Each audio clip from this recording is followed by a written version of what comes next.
Welcome back to Frontline USA, coming to you this week from Miami. This is not only one of the most exciting election campaigns in recent memory, it is the most media-saturated campaign in world history. So what do we do with hundreds of hours of talking heads and thousands of miles of newsprint? We uncover the coverage. Here's Election Post with Richard Gisbert.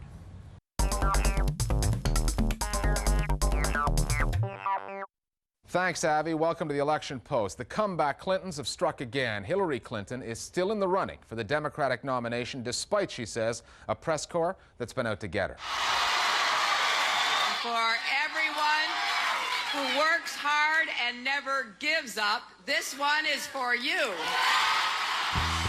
Texas and Ohio were kind to Hillary Clinton, keeping her campaign alive with narrow wins in the primaries there.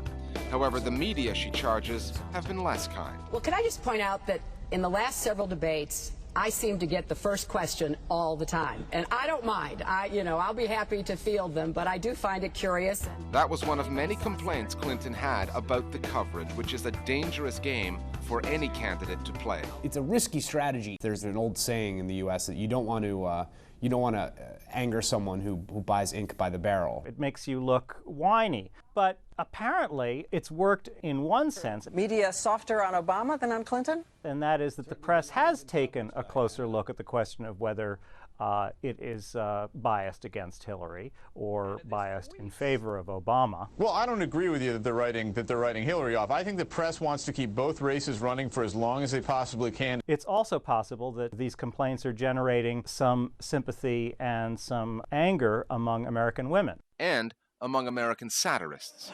The media's plan. Where are you, Sam? Oh, I'm at the media's anti-Hillary war room in the Paula Jones Conference Center. Senator Obama, are you comfortable? Is there anything we can get for you? No, thank you. I'm fine. Art imitating life, which then imitated art. If anybody saw Saturday Night Live, maybe we should ask Barack if he's comfortable and needs another pillow. It is pretty pathetic. The candidate was making the most of what the satirical media were saying, since her relationship with the traditional news media is problematic. The entertainment industry, unlike the news industry, I think probably feels freer to comment on whether there is any media bias. The news industry is likelier to be slower to admit any such bias because it's talking about itself.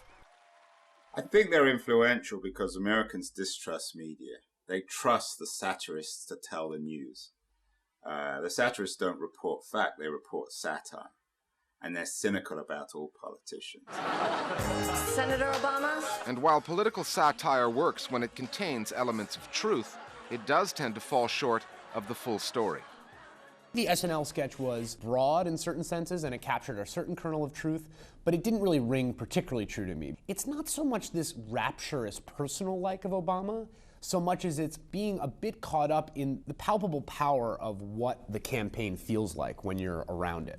I don't think candidates handle media. I don't think that that's the right way of thinking of it. Obama is an incredibly gifted politician. He, so to speak, handles the media in the same remarkably gifted way that he handles the electorate. He's a natural in the same way as Bill Clinton was a natural. Hillary is not a natural politician. But it should also be said that Barack Obama seems to be impressing a number of people besides the media. He's drawing very large crowds. He is seen as a very impressive figure by quite a number of people. So it's not just a media bias.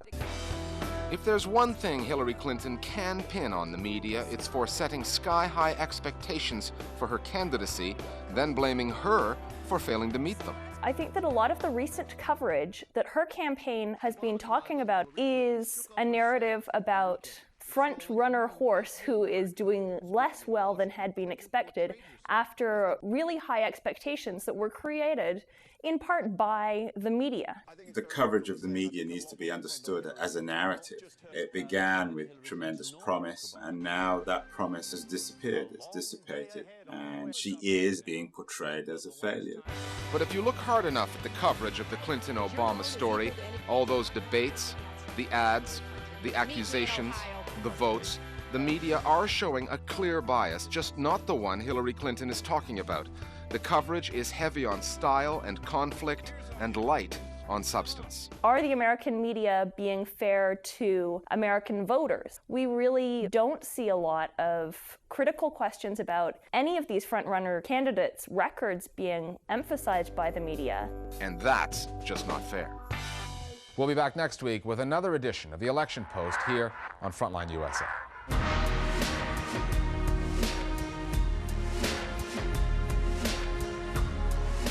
We're almost out of time for this edition of Frontline USA, but before we go, we want to bring you a perspective from outside the Cuban exile experience here in Miami. Every year, thousands of Cubans try to reach Miami by boat and raft. You've seen the famous images so expertly exploited by the Cuban American lobby to keep in place the United States embargo of Cuba. But what's life like on the sharp end of that policy? Frontline USA sent Mariana Sanchez to Havana to find out.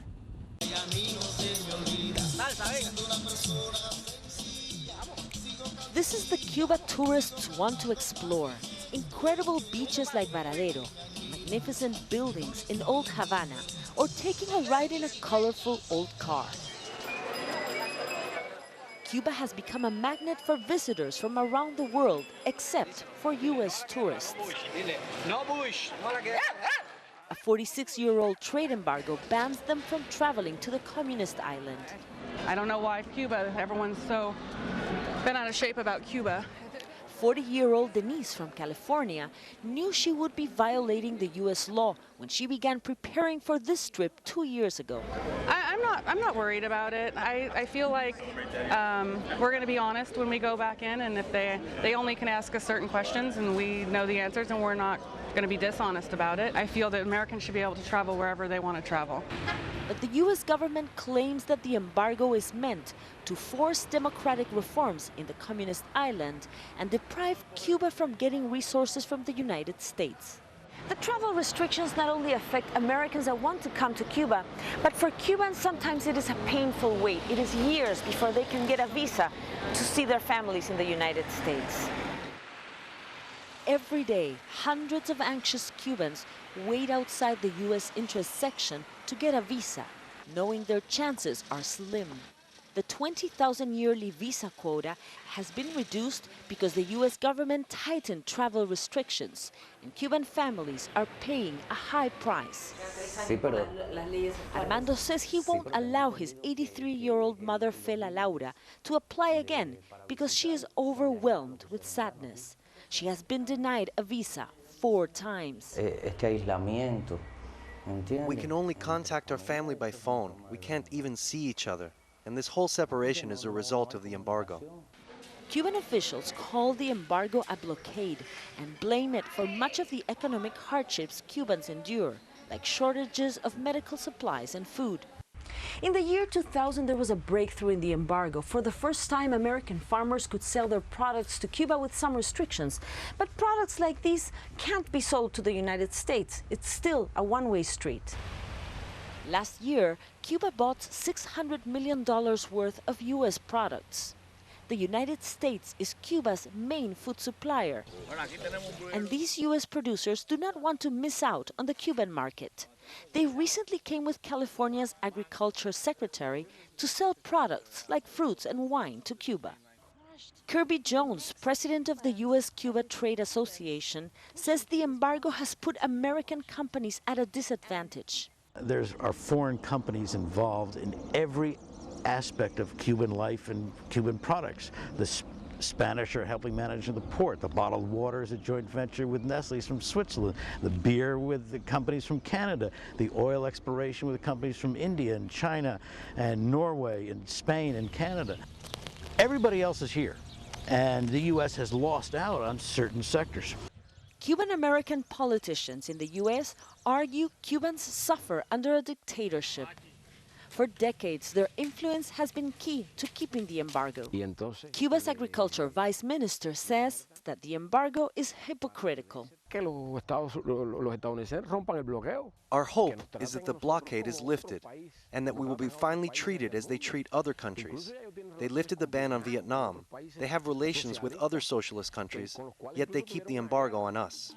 And so the Cuban people say they are fed up with the politics from either side. They want to see their families, And they say they are hungry to attract the huge American market to this Caribbean communist island.